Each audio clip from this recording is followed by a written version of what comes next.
Hi, I'm Dr. Howard.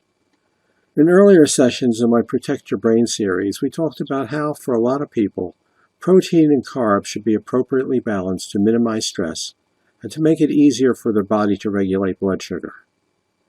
What I'm going to tell you at this time goes against what you've been told about healthy meals for the past 40 years.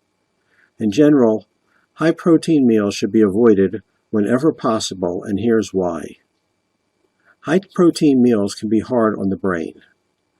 In a previous talk, we talked a little about some of the undesirable effects that meals that don't provide protein-carb balance can have on brain function. Adverse effects on the brain can come about because ingesting protein raises blood insulin levels, which lower blood sugar levels. Too much protein and not enough carbs means that there is absolutely guaranteed, to be too much insulin. In some people, too much insulin can leave the blood sugar too low to support proper brain function, and the person goes a little crazy with intolerance and mood shifts. Cognitive decline comes to visit uninvited, possibly road rage says hi, and the divorce rate may go up, etc.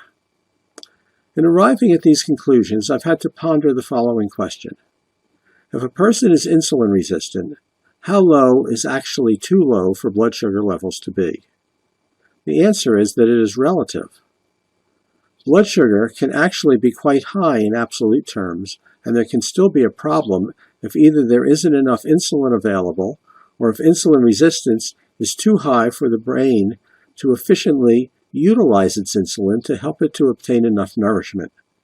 In other words, elevated blood sugar doesn't nourish the brain if it can't utilize the available insulin. The brain blood sugar phenomena is not widely recognized by the medical establishment at this time. If some brain cells die and can't all be replaced each time this low nutrient problem occurs in the brain, then the brain gets a little less functional each time it happens. However, it can take years before enough brain cells are lost for problems to start becoming evident. It's an example of a phenomenon referred to as cumulative trauma. Cumulative trauma is usually ignored as a causative factor in health problems because it's hard to prove, and while medication wouldn't be appropriate, a lifestyle change would. In other words, if your finger constantly hurts and doesn't work well due to swelling because you bang it with a hammer several times a day, then don't look to a pill to take. Just stop banging it with the hammer.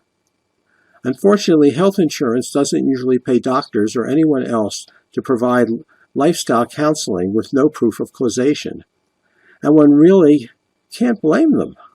However, I know of some things that we can do that can serve a dual purpose. One, checking if a problem with brain nourishment may be associated with some of your problems. And two, providing you with things to do that should help you manage the situation and may slow down the rate of damage sufficiently to allow your body to slowly start to make repairs. I've had to figure this out in self-defense, as I'm 74 years old.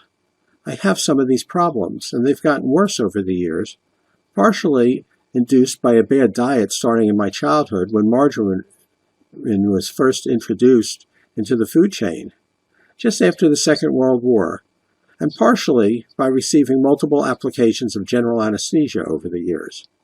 And I'll share the information about what I found can be done to reverse some of this mental decline. It's helped me much more than once. And it continues. I'm working on new things now that continue to help my brain work better. As time goes by, more and more of this information will be placed on my website. Look under the first 8 articles at www.neurocalibrate.com.